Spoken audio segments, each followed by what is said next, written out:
We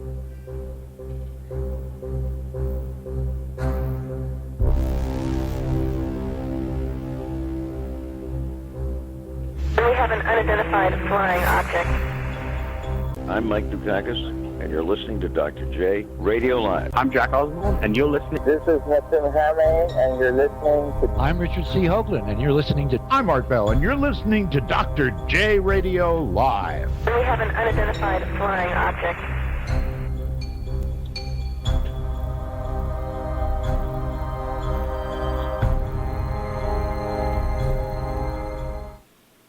Welcome back to another great episode of Dr. J Radio Live. As always, we bring you amazing guests and amazing content for your information to open your eyes and to enhance your minds. Today, we bring you two super powerful guests.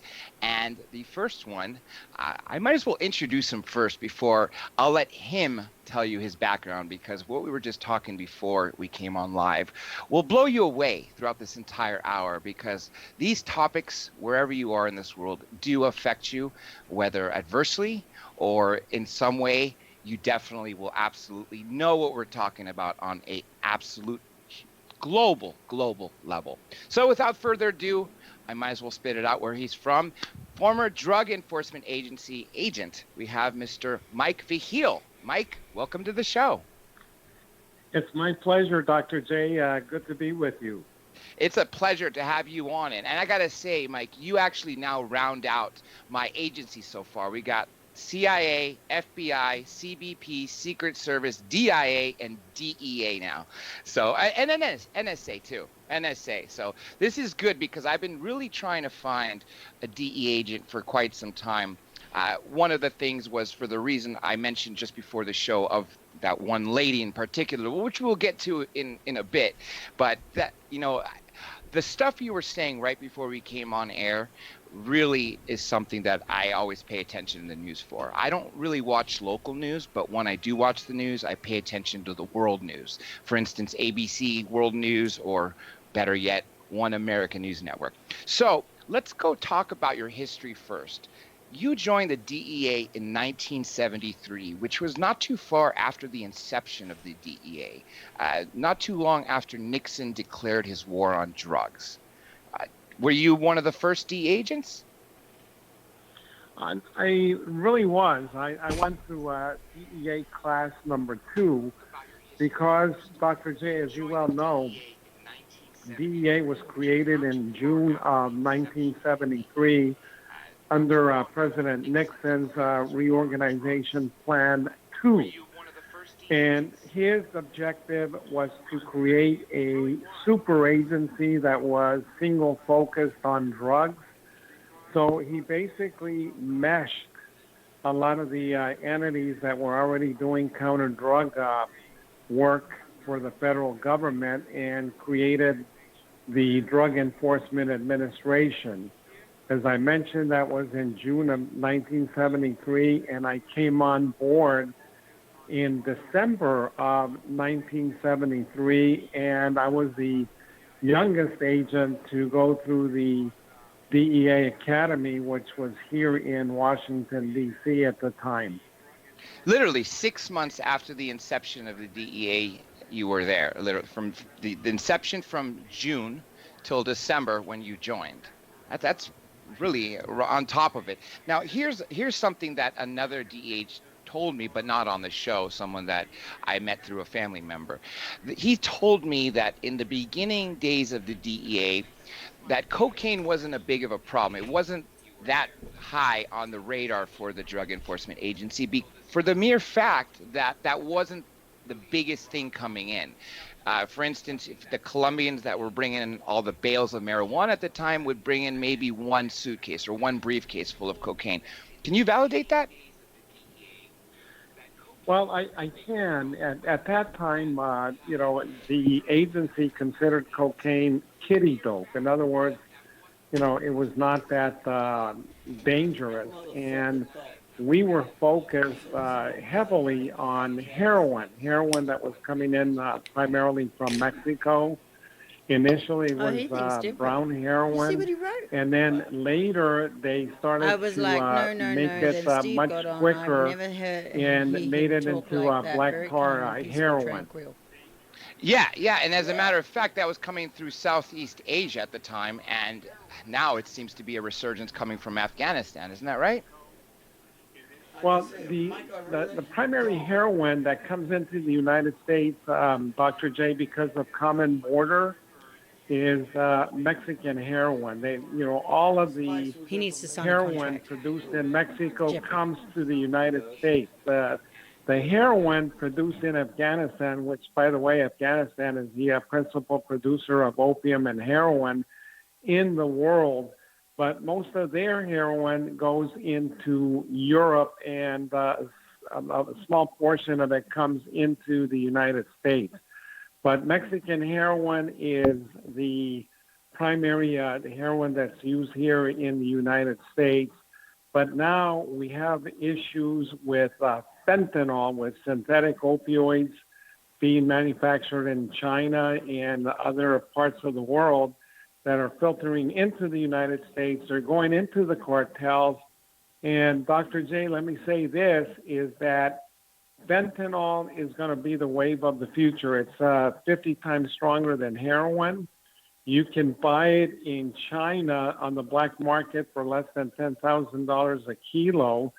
And the Mexican cartels, for example, will not have to take the risk of cultivating the opium poppy, which could be eradicated at any time, or have to process it in laboratories where again, the laboratories can be seized. So it's nothing but a huge profit margin, but that's something that we're going to have to be contending with in the near future. And as a matter of fact, there's a lot of documentaries like Drugs Incorporated. I think they're on the 8th season on National Geographic, and several other series very similar to that. I was actually blown away because I've known about fentanyl and how it's so strong because it comes in micrograms. But I only know it from what I've seen at doctors' offices and pharmacies. I only recently have I been paying attention to these National Geographic documentaries, Netflix documentaries, that I started to see exactly what you said, that people or dealers or wholesalers, whoever it is down the line, is taking the black tar heroin and mixing it with fentanyl. And then the people who use it, the heroin users, apparently the more deaths there are, the more overdoses there are, the higher the market goes for the want of the drug. And that just, I could see, I really can't see what the heck the reasoning is for. As much as I'm trying to find it, can you explain why people would want to buy a drug cut with fentanyl, knowing that people have overdosed, and why would people want to buy it even more then? Well, the people that use illegal drugs, they're not concerned about quality control. They're not concerned about, using pharmaceutical drugs that, have quality control, that, take great care in terms of preventing overdoses. But let me give you some figures, Dr. J. In the United States consumes 80% of all opioids produced in the world. So we must have severe pain here in the United States. And then when you take into consideration Canada and Western Europe, that number increases to 95%, which means that the rest of the world only has access to 5% of the opioids produced globally. And then additionally, you have China that produces 85% of the synthetic opioids, such as fentanyl, Oxycontin, things of that nature. And then there's another drug, which is actually an animal tranquilizer by the name of carfentanil. And this carfentanil, Dr. J, is 1,000 times stronger than heroin, and a few grains, like grains of salt, will kill a human being. So we're dealing with a very dangerous situation, a situation that is expanding. And it's not only the synthetic opioids being produced abroad, But here in the United States, we have pharmaceutical companies that are pushing a lot of these opioids. And the problem is that, that leads to addiction. And then many times people cannot afford to buy these prescription drugs because they're expensive. So they turn to heroin once they're addicted. And right now you have the Mexican cartels, producing heroin, in terms of an overdrive type of production. And there's a lot of violence taking place in Mexico because a lot of these cartels and smaller criminal groups are fighting for control of the areas where they cultivate opium poppies. So it's leading to a lot of violence in Mexico. Which, of course, is spilling through the borders here because, of course, we have the biggest marketplace for Mexico's drugs. Well, that's true. And one of the things that we have to remember is that illegal drugs are synonymous with crime and violence. It's like a hand-in-glove type of situation. And we here in the United States have got to do a better job in terms of curbing, the consumption here. We need to provide more resources to demand reduction and get to these kids before they start taking drugs or they're enticed to take drugs. So we need to do a better job because as long as we have the demand here, there's going to be, if it's not Mexico, if it's not Colombia, if it's not Afghanistan, if it's not some of these other drugs in the Golden Crescent or the Golden Triangle, there's going to be other countries that are going to provide it. So we are driving the supply. We drive the supply, and we are the biggest consumers of illegal drugs in the world.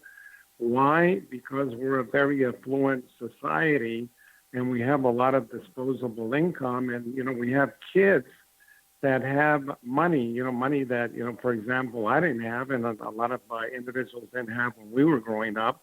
But the kids now have money, and unfortunately, some use that money to buy drugs. I'm going to wind the clock back to talk about a very important figure, which I mentioned just before we started live, and that's Griselda Blanco.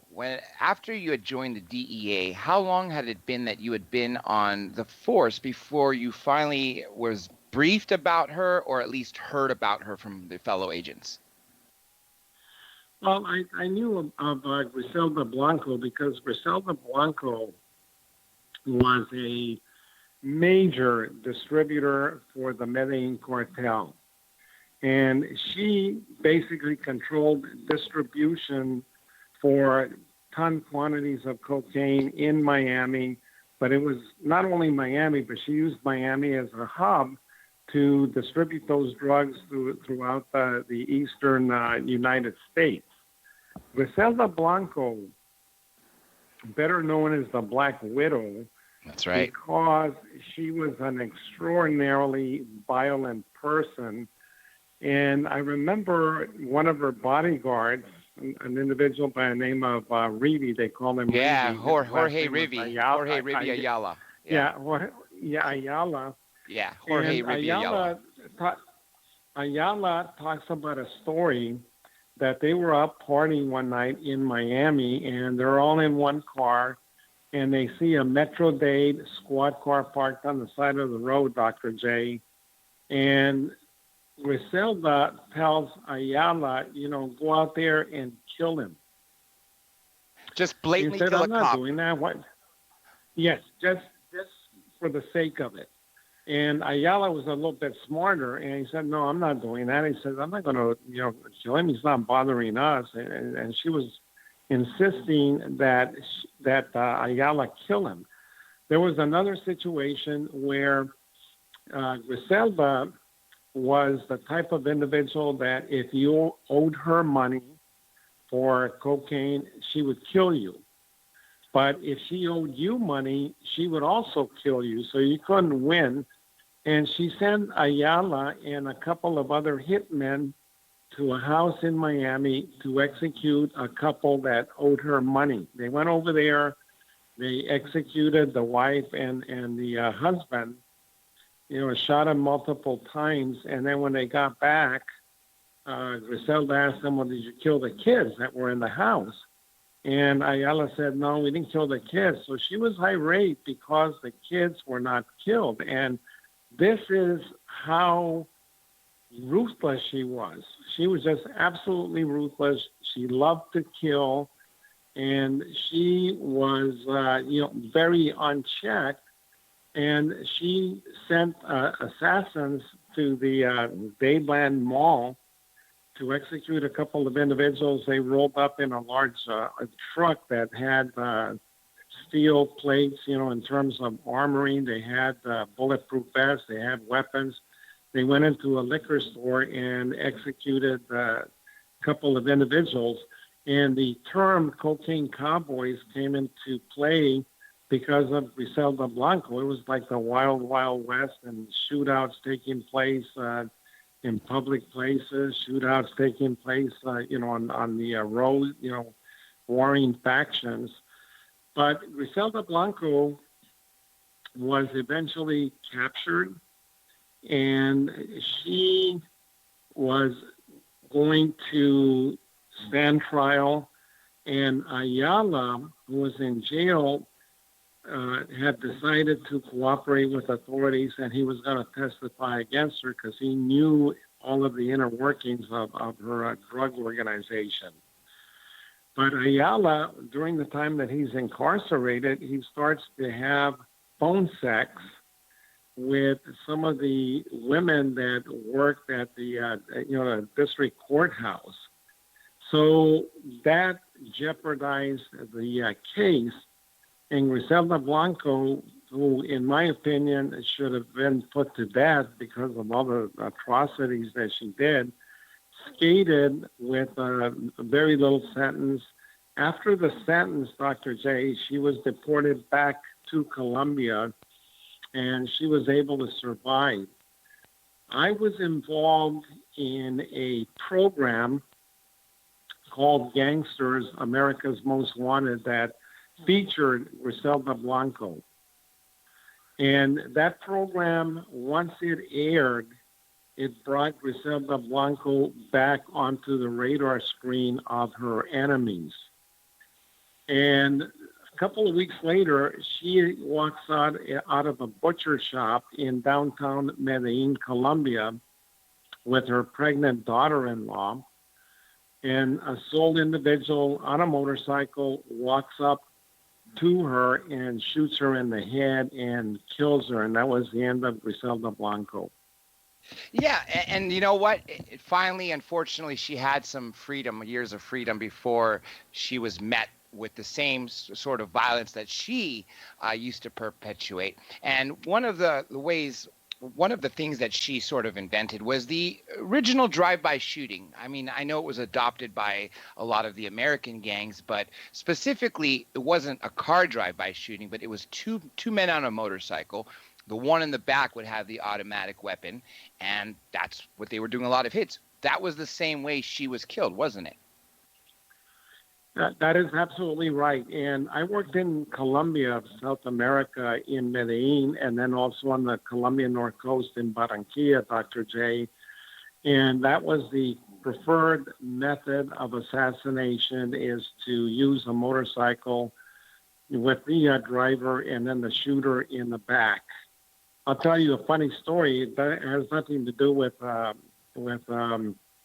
Griselda, but very tragic. Lara Bonilla, the Minister of Justice, had been put under a hit by Pablo Escobar because he had denounced him in Congress.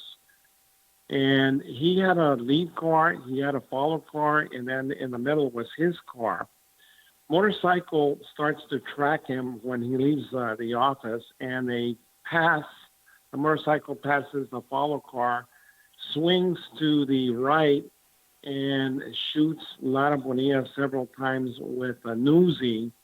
And the motorcycle takes off. They give chase. motorcycle tries to negotiate a very sharp turn. It overturns. The shooter stands up. He's immediately killed. So the driver was 19 years old. The shooter was 16 years old. And that was the equivalent of two teenagers assassinating the Attorney General of the United States. That's how bad it is. Now, Griselda, she was involved and also ordered a total of 250 murders, which is huge by any standard. But when compared to Pablo Escobar, who by his own hand or by his own order executed thousands in a month, thousands. I believe the figure is over 10,000. Correct me if I'm wrong there. I mean, that's apples and oranges, yet they're both mass murders.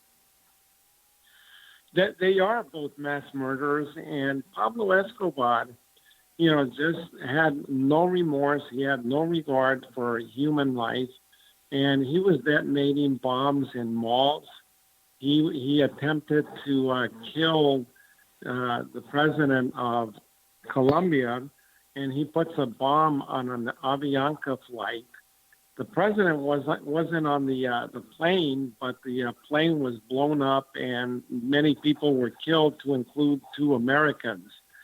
Pablo Escobar also put a bounty of a few $100s for every national police officer that was killed in Colombia. And then he ramped up the violence when Colombia decided that they were going to start extraditing a lot of these drug traffickers to the United States.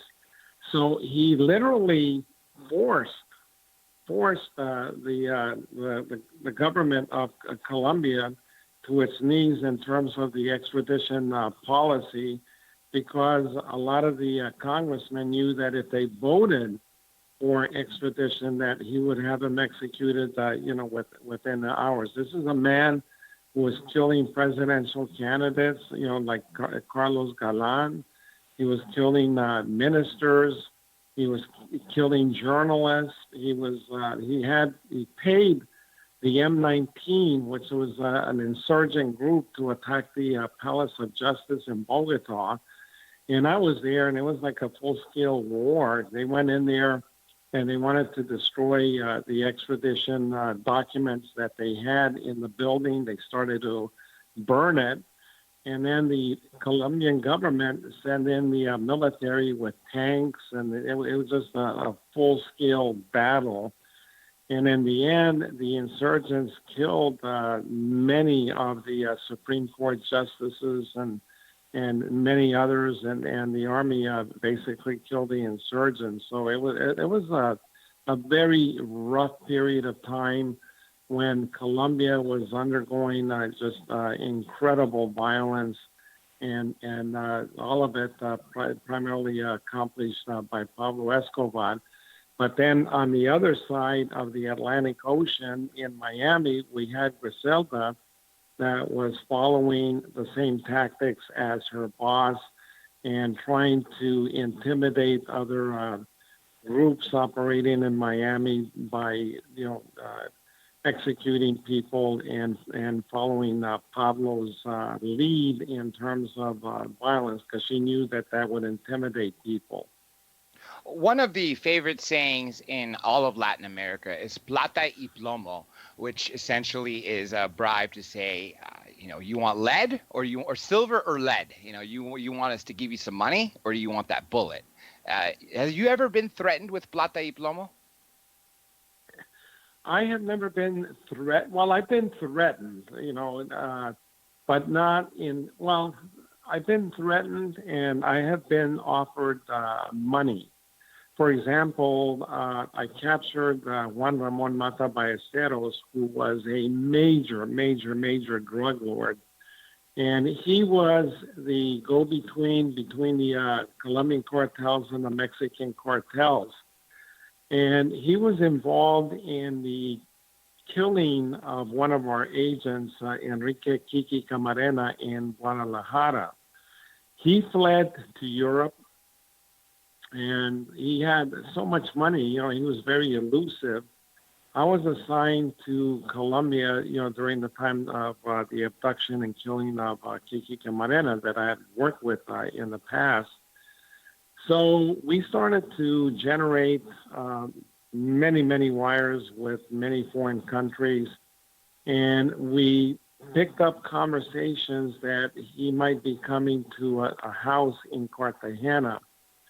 To make a long story short, captured him at that house, and he tells me, because I'm in the same room with him, and the Colombian National Police are bringing documents for me to look at and what have you.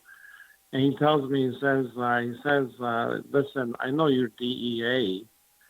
And he said, if you release me, I'll give you $3 million and I can have it here for you in less than 20 minutes.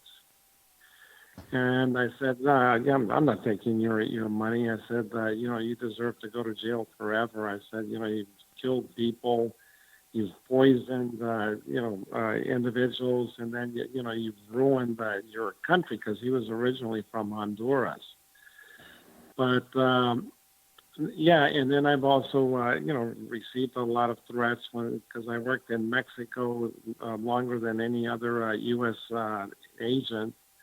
Worked in South America, did a lot of undercover work. And even when I was working undercover, a lot of these violators would tell me, if you're a Fed, we're going to kill you, and that's how they would start the conversation. Now, when you were working undercover, I've spoken to a lot of officers, and I have a police officer as a father, and that is what I've told from every person who has been undercover. Being undercover is by far the worst assignment, because the smallest sign that either whether you're lying about who you are, clearly because you're being undercover, or even if you're not lying but you just seem nervous, sometimes that's all it takes to have a bullet through your head. Is that true? That is absolutely true, because, a lot of these drug dealers, especially at the international level, like the Pablo Escobars and others, when you deal with a lot of these major drug traffickers, they're paranoid. These drug dealers are paranoid individuals. So if they see a bead of sweat on your brow, or you're nervous, and they're going to test you. They're going to test you. They're just not going to sell you drugs just because you want them. They're going to test you, and you better know how to answer those questions, because if you don't, they will kill you. They'll say, well, this guy may be an informant. He could be DEA. And, they have absolutely no reservation in taking a life. And when you work undercover, especially in Mexico, Colombia, and some of these very, very dangerous countries, you are running a great risk. And as a result of that, Dr. J, not everybody in DEA, not everybody in a lot of these law enforcement agencies work undercover. It takes a very special breed of individual. And with me, the more dangerous a situation became, the more deadly or calm I became. And when I went into an undercover role, I would expunge the fact that I was law enforcement from my brain. I literally converted myself into a drug trafficker 100% in terms of thought. I thought like them, I talked like them, and they believed me. I was able to penetrate a lot of organizations, not only in the United States, but Mexico, Colombia, Bolivia, many countries in the region. Now, let me ask you this, and I need to get your perspective, because I don't know if this is just from Hollywood movies, because I've never heard this from an actual law enforcement officer or agent. When you're dealing with drug traffickers, have you ever been in a position where they are getting nervous on who you are and they ask you to try the cocaine or whatever product they're trying to have you move? Because if you're able to try it, then you're able to prove to them that you're not an officer of the law. Well, here's the situation. Is that whenever they told me, well, here's some cocaine or whatever, I would always tell them, look, I'm not a user.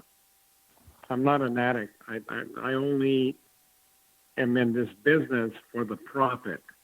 And they understood that because a lot of these individuals knew that if they dealt with an addict was very unreliable. If an addict got arrested, the first thing he was going to do is he was going to, name them or finger them. So they didn't want to deal. They didn't want to deal with users. So they accepted that story. And if they didn't, and I was in a very tight situation, then at that point in time, I would just walk away and say, well, I'll find somebody else. But then they would come back and say, no, because they're very profit-oriented, so they, would do business with me. I did a lot of deals in Brazil and South America. For example, I was dealing with the son of the ex-minister of justice for the Bolivian government, and he was negotiating with me for about half a ton of cocaine. And we showed him a finca or a ranch about 4 hours outside of Sao Paulo. Well, he wanted to see the money. His associates, wanted to see the money. Well, I didn't have any money. I only had like $300 in my wallet.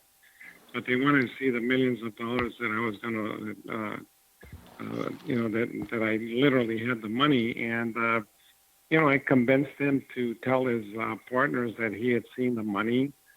We go out to the finca that had a flat pasture, and later that afternoon, we heard the hum of an aircraft. The aircraft comes in and it lands on the pasture, and it's filled to the brim with cocaine. And when we moved in to make the arrest, one of the individuals tried to detonate a hand grenade, but when he saw all the automatic weapons that were pointed at him, he decided not to commit suicide, and he dropped it.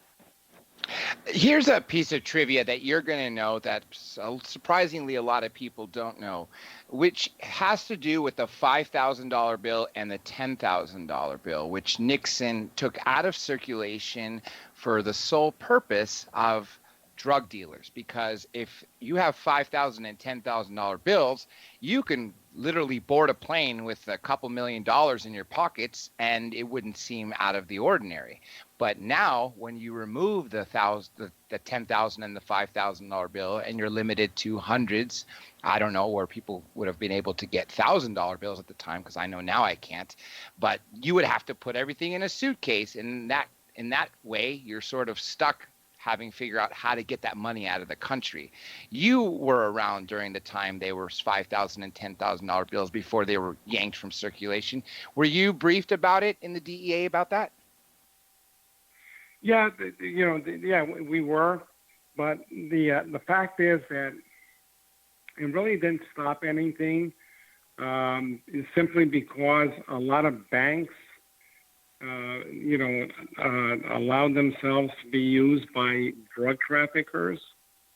For example, the Sinaloa cartel was using a lot of international banks in Mexico to launder money. In other words, they would go in there, and basically deposit the money. Then the bank would, wire transfer it. Then you have casas de cambio, or the money exchange houses.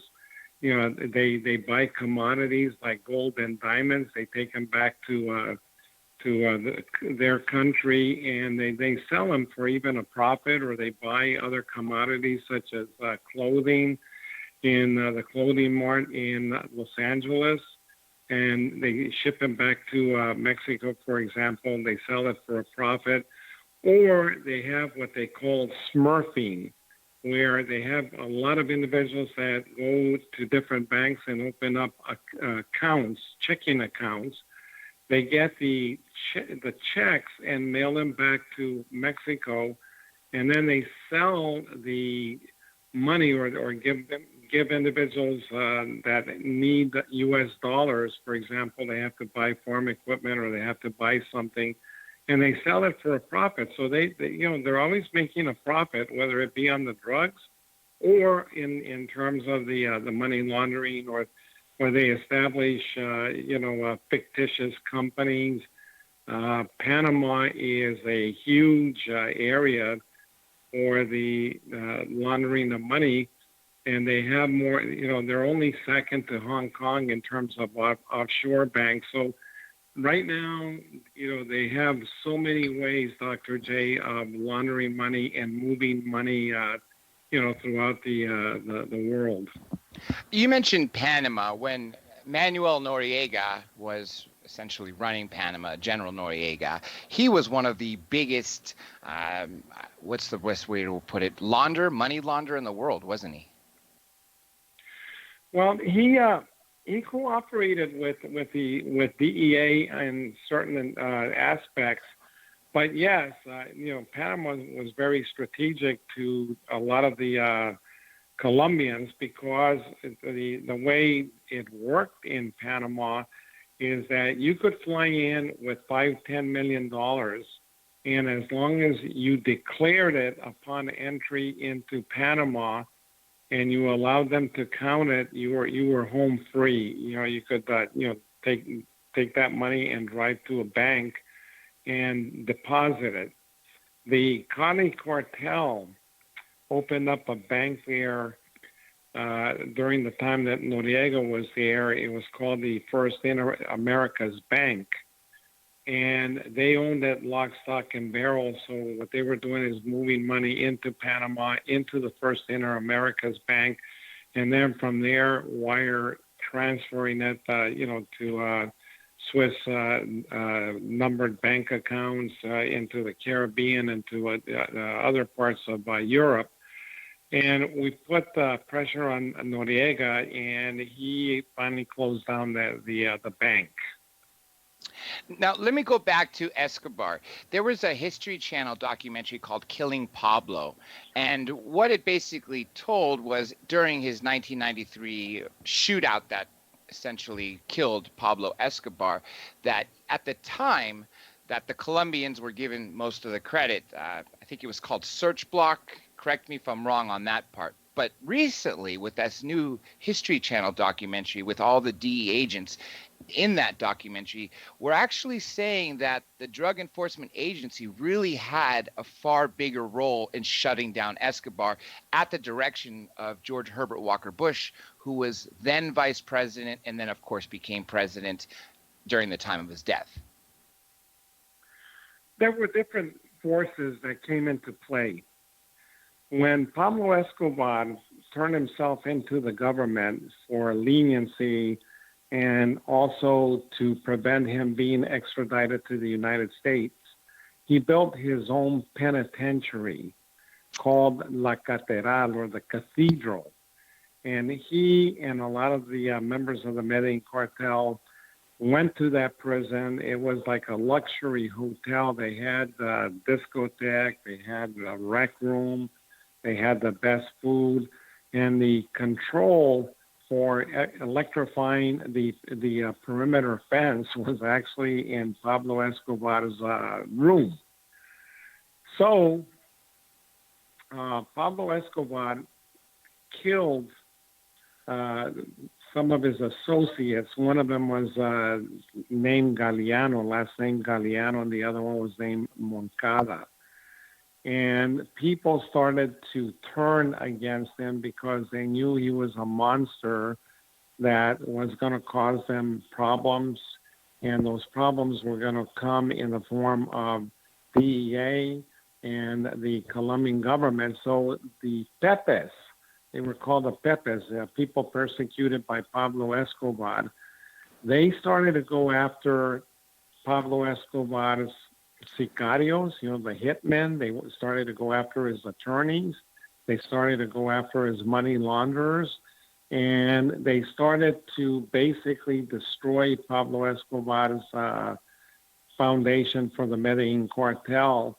And towards the end there, he was pretty much alone. And there was the search block that was also looking for him. You know, we were monitoring his radio transmissions, but, you know, he would always cut the conversations off at 5 minutes, making it very difficult to get to locate his exact location. But when Los Pepes started to go after his family and putting bombs, in some of the residences and what have you, he was desperate to get him out of the country. Nobody would take him. And one day he's talking to his son, and he stays longer than 5 minutes. One of the Colombian National Police officers is with the directional finding equipment, and he passes through this row of townhouses, and he looks up, and guess who's looking out the window? It was Pablo Escobar. So they surround the house. He had one bodyguard there. They engaged in a firefight. They killed El Limon, as his bodyguard was called, and Pablo Escobar jumps out a window on the roof, and he's got the handgun, and he starts shooting, and the Colombian National Police return fire. They hit him in the leg, they hit him in the chest, but the shot that killed him was to the head.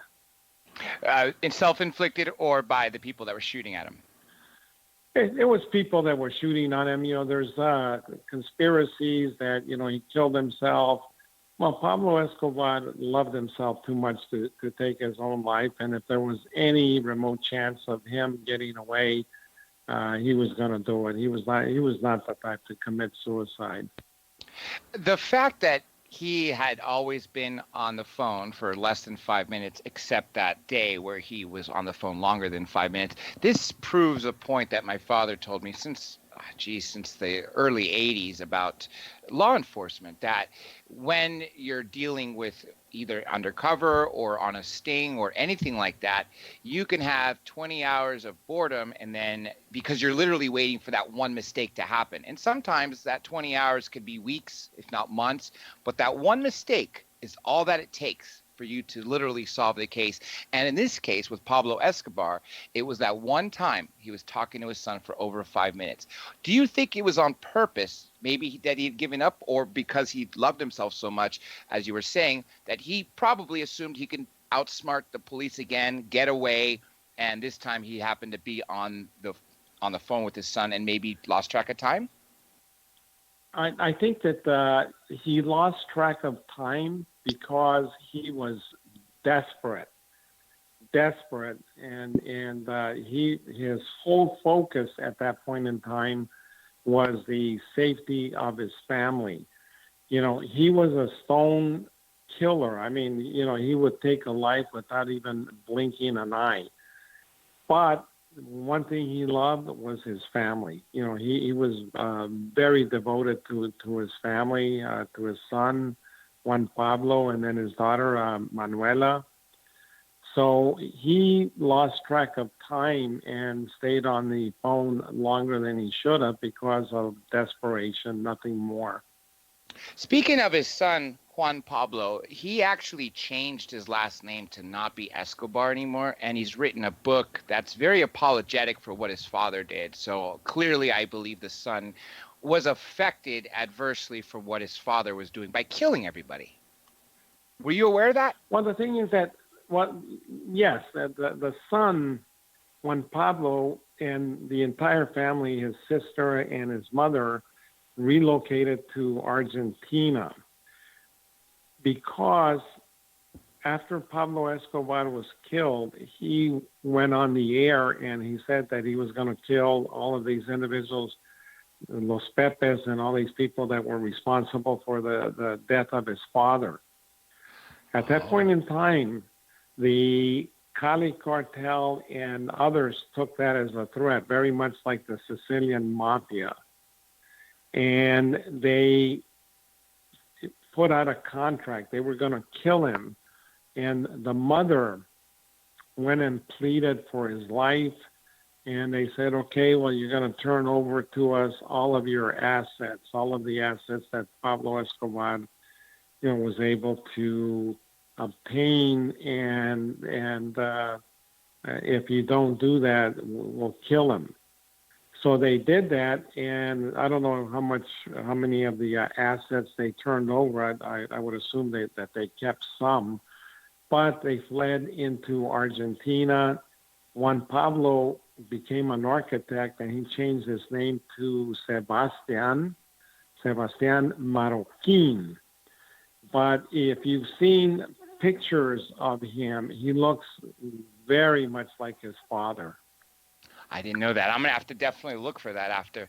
We got about 14 minutes left, so I'm going to switch gears right now to Mexico, and then, of course, I want to touch on Afghanistan because that is a problem these days. And definitely, Mr. Vigil, I'm going to definitely want to bring you back because I know there's just so many more questions I would love to ask. So let me see what I can get in the next 14 minutes. Not a problem, Dr. J, not a problem. Thank you. El Chapo Guzman, he is arrested for the third time, but this time he is sitting here waiting trial in the United States. The last two times in Mexico, people either dug a tunnel for him to escape. Either way, he escaped twice. What do you think that's going to happen here? Do you think that the cartel underneath him is literally trying to sacrifice some of its people to get arrested so they could be in the same jail as him and help him escape? Or do you think they're going to do the same thing they did in Mexico, which is literally dig underneath? Because once he gets into Florence, Colorado Supermax, which I'm assuming that's where he'll go once convicted, I don't think no matter how many tunnels they dig, I don't think they'll ever have a chance to get him out.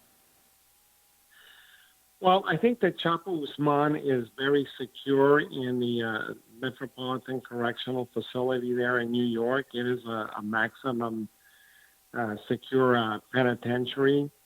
And see, that is one of the main reasons that these drug lords that operate in Mexico, Colombia, and other countries fear extradition so much. Why? Because it removes them from having access to the infrastructure of their criminal organizations. There is no way that Chapo Guzman is going to escape from the correctional facility in New York where he's waiting trial.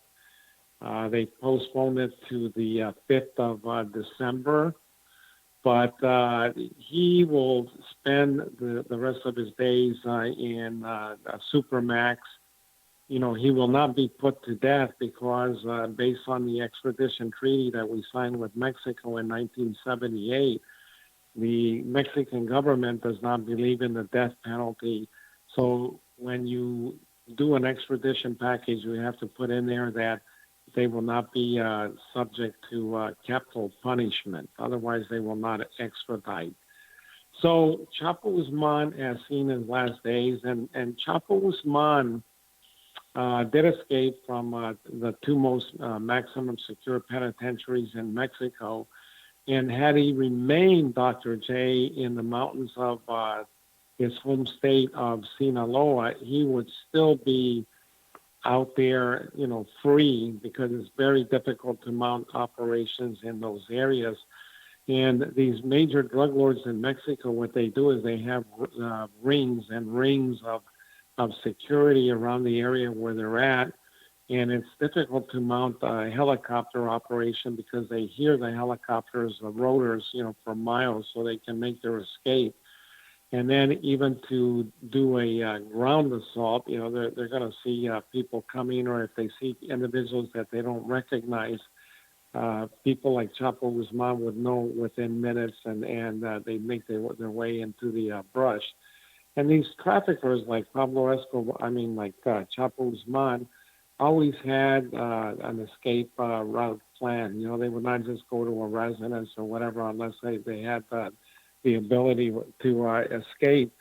But Chapo Guzman loved women, and it was women that brought about his downfall. You know, his beauty queen wife, who's 32 years younger than he is, and then he basically, became infatuated with Kate del Castillo, the Mexican Yes. actress that played La Reina del Sur, or the Queen of the South, and met with her, and then with Sean Penn. And Sean Penn went to meet with Chapo Guzman to write an article for Rolling Stone. Kate del Castillo had a different interest. She wanted to do a movie on Chapo Guzman because she knew that if Chapo Guzman participated in making that movie, it would generate millions and millions of dollars. Well, Chapo Guzman could have cared less about the Rolling Stone. He could have cared less about the movie. Chapo Guzman just wanted to have a sexual relationship with Kate del Castillo. So it was the perfect storm. Do you think that, I mean, if I was, in the DEA and I got wind that Sean Penn and Kate del Castillo were going to see El Chapo Guzman, I would have done whatever I could to follow them. Do you think that Sean Penn either knew that he was leading the DEA or unknowingly led the DEA to, and of course the Mexican military, Mexican law enforcement, the federales, the local police, to arrest him? Well, here's the thing: is that Sean Penn did not help the DEA, neither or the Mexican authorities, nor did Kate del Castillo. What happened is that Serafin Zambada, the son of Ismael Mayo Zambada, that's been running the Sinaloa cartel during the time that Chapo Guzman has been on the run or he's been incarcerated, was stopped at the Nogales, Arizona port of entry, and they took his phone away, and they started to look at all the numbers that he was calling. So a lot of those lines were being intercepted, telephone lines belonging to a lot of the associates of Chapo Guzman. So there were so many wires taking place, and there was also directional finding equipment that was being used. So all of the lines were providing a panoramic picture, if you will, of the inner workings of the Sinaloa cartel, and then also the whereabouts of Chapo Guzman. After the meeting with Sean Penn and Kate del Castillo, Chapo Guzman had his attorneys give Kate del Castillo a BlackBerry telephone that he thought was secure so that he could communicate with her, because he was already pretty much in love with her. And so, all of these communication devices proved to be the downfall of Chapo Guzman, and the fact that he left his mountainous kingdom in the state of Sinaloa and would come to the cities. He would come to Culiacan, he would go to Mazatlan, where he was captured. And then the last one, when after escaping from Altiplano, where he dug a mile-long tunnel, by the way, equipped with ventilation, with lighting, and he was later captured in a big shootout in Los Mochis in the state of Sinaloa, and that was the end of Chapo Guzman. It was, and we're still going to see it here on TV. I don't know if they're going to carry the trial live. I wouldn't be surprised if they did, but at the same time, I could see for security reasons why they wouldn't want to, say, get some American gangsters, maybe some American Hispanic gangsters, to get some bright ideas of, hey, let's commit some crime so we could be near him or something like that, or to be stupid enough to try to effectuate escape. There was two other topics. There's a lot more topics, Mr. Vigil, but I'm going to save them for next time. I'm going to save Barry Seal for next time, and a 9/11, which was going to lead into the Taliban. But briefly, before you left in 2005, what would you say was the biggest problem of drugs at the time. I mean, now we're talking about, well, opium and opiates and opioids has been a problem for quite some time.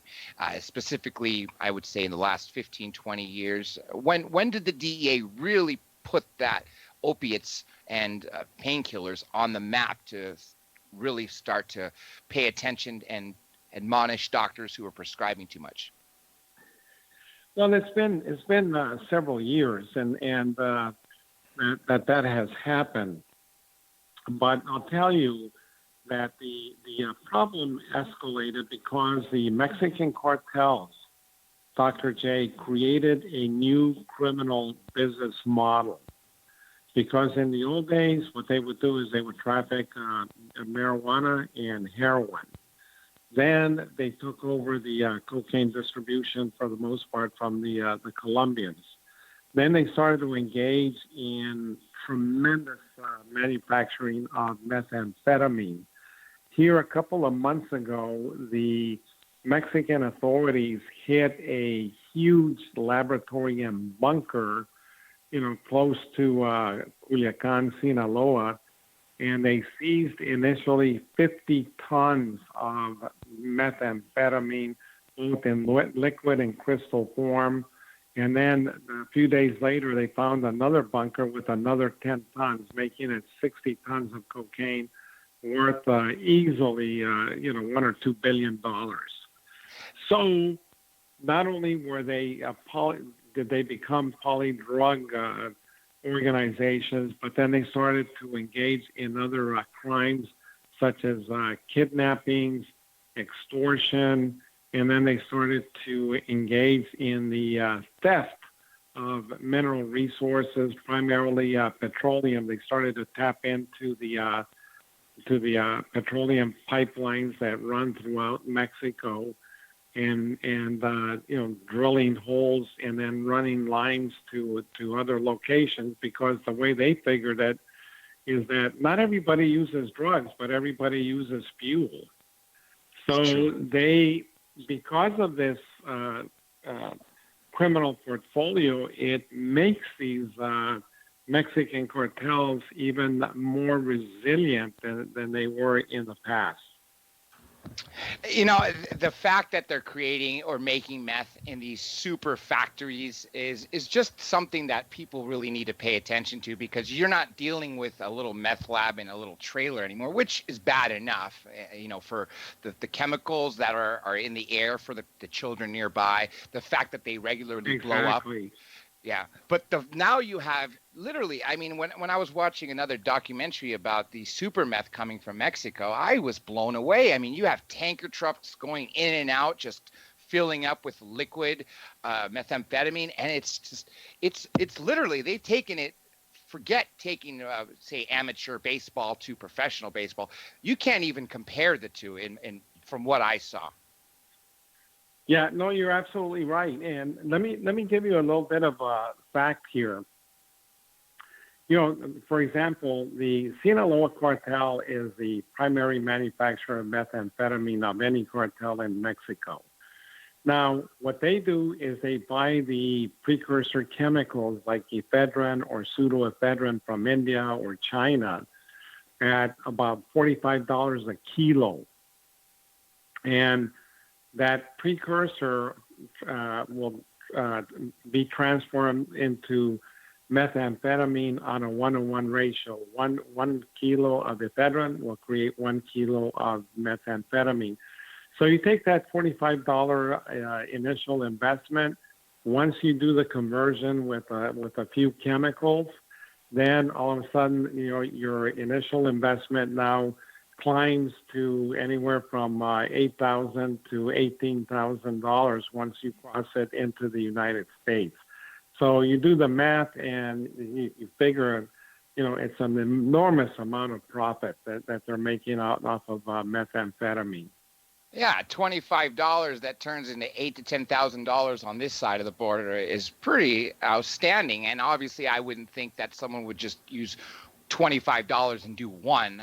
Clearly, they're making far, far more to create these $1 and $2 billion orders, and probably bigger. I'm sure at some point somebody out there would probably be involved in a larger order that would finally come to surface.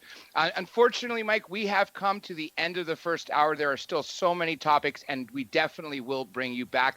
I will also get you the file of this. Everybody stay tuned. When we get back, we are going to be speaking to General Paul Valley. And before we take a quick break, I want to give our guest, retired DEA agent, Mr. Mike Vigil, a quick statement, a final statement. And if you want to plug in any websites or anything else like that, this is your time. Well, I've written a couple of books. One of them is called Deal, D-E-A-L. It's my memoirs. It's very interesting reading, and it talks about my experiences in Mexico, Colombia. And then I've written a fictional novel that is called Metal Coffins, The Blood Alliance Cartel.